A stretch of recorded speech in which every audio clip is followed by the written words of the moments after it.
Good morning, doctors. We are from Group 6 is going to present about Chapter 5 on the topic Integrated Integrals.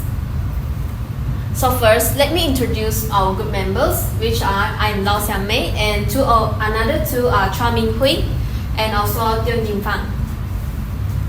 So first, let me introduce to you about integrated integrals. It is a multiple integrals evaluates one variables at a time in a specific order, and you mostly use to calculate the areas, volumes, mass, and also other quantities over a regions. And here is the formulas that we normally use for integrated integrals, which it means that when we need to integrate functions of y with respect to dy with respect to y from c to d, and another one is after we have integrate functions y, we can integrate function x with respect to x from a to b. So let us move on with the example. So the first questions that we apply the usage of integrated integral is like these questions. It wants us to calculate the integrated integrals. Next, let us look at the solution. Now, we can see that the first step integrate this for f function y respect to y, like this one. It integrate y2 become y3 over 3.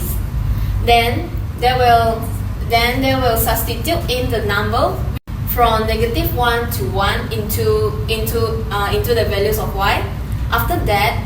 After they have settled the dy, they move on to dx, which we need to integrate x respect to x, and also for the limits 2 to 4. And we can get this one. Then we substitute in the number 2 and 4 into these equations. Then we get the answer 116 over 3. So next, let us move on with harder questions. This one is the question, so you can have a look. So next one is the solution for these questions. So first thing we need to do is we need to find the values of y. We first substitute z into the equations. Then we can get y equal to 4 and y equal to -4, and we choose 4 because it is in first octane. In first octane, all x, y, and z are more than or equal to 0. So we can get y equal to 0 and 4. So we can integrate the values of y from 0 to 4.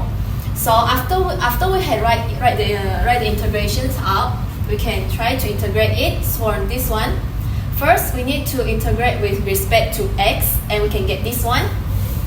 After that, after we have substituted in the number, then we can directly continue with integrations respect to y, which we can get this one. Integration with respect to y. After that, we need to substitute the number 4 and number 0 in, then we can get the final answer, which is 256 over 3. I will pass the next questions to my friends.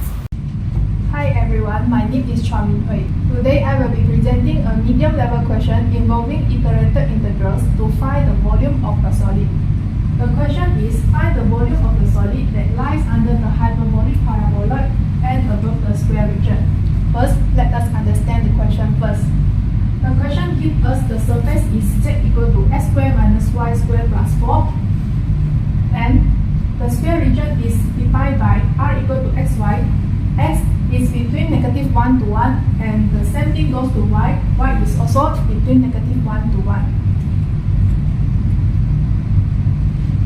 Since we are finding the volume of the solid, so we need to set up the iterated integral first, and we use double integral. Since the region is square and the limit is constant, so the iterated integral is like this. If we successfully do this step, we will get 1 mark. Step 2, we need to integrate the equation with respect to y. After we integrate, x squared minus y squared plus 4 will become x squared y minus y cubed over 3 plus 4y. And now we can substitute the limit -1 to 1 into the equation, and we will get 2x squared plus 22 over 3. Next, we substitute the 2x squared plus 22 over 3 into the outer integral, and we can integrate with respect to x.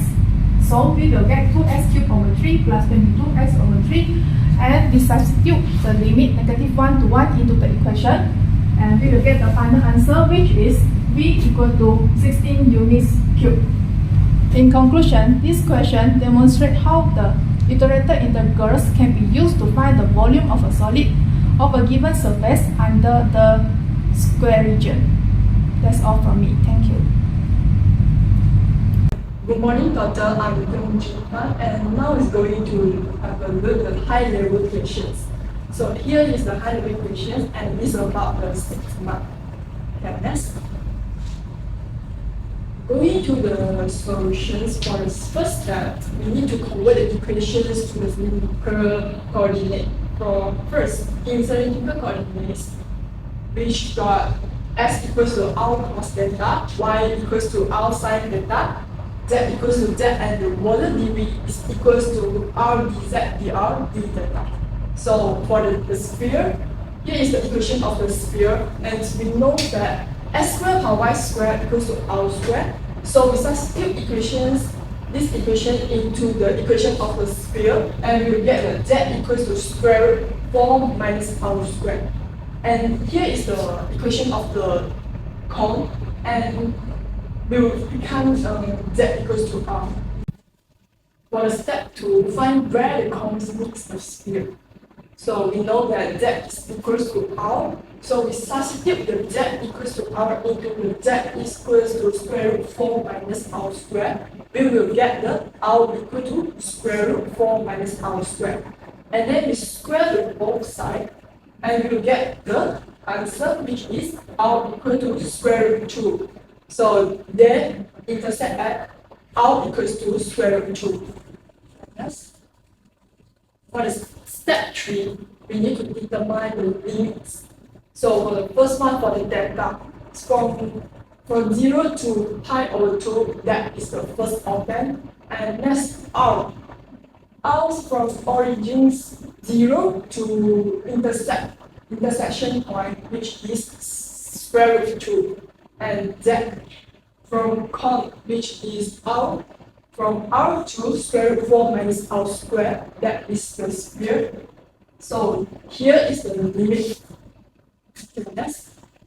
So for the step 4, we need to set out the integral. So we know that we need to integrate the volume. So here is the integration of the volume. And next, going to the step 5, we need to integrate with the respect to z first. So we use the integral from r to square root 4 minus r squared r dz, and integrate the equation, and we get the answer, which is r bracket square root 4 minus r squared minus r. So now we will get this equation.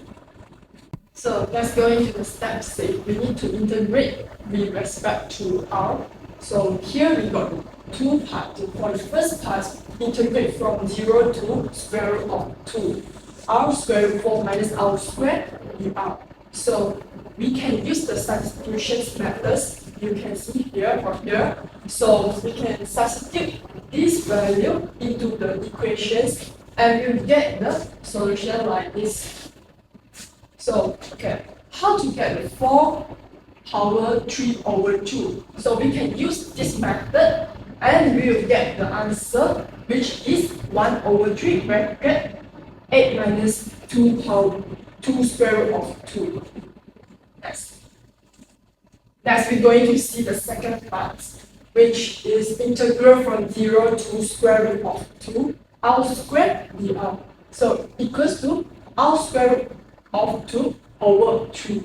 So we can subtract from the first part and the second part, and we will get the answer 8 minus 4 square root of 2 over 3. So that's step 7.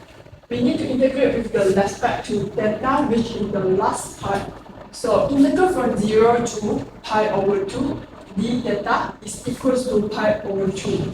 So now we get the three type of the integrations. So we can substitute into the equation of the volume. So V equals to pi over 2. From here we can get the pi over 2 and times 8 minus 4 square root of 2 over 3, which is from the step 6. And the final answer we get is V equals to pi bracket 8 minus 4 square root of 2 over 6. So now for the last step is simplify.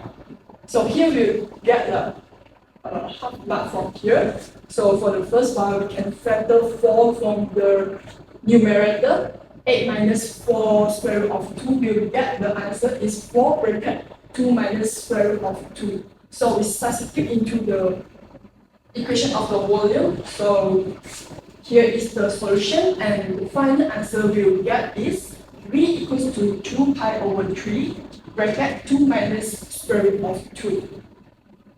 So in conclusions, we know that the systematic methods for integrating double and triple integrals by integrating one variable at a time. And the second one, we know that how to simplify the multi-variable calculations and are important for determining areas, values, and other physical quantities. And the last one, we get to complex problems can be solved more efficiently and accurately. Thank you.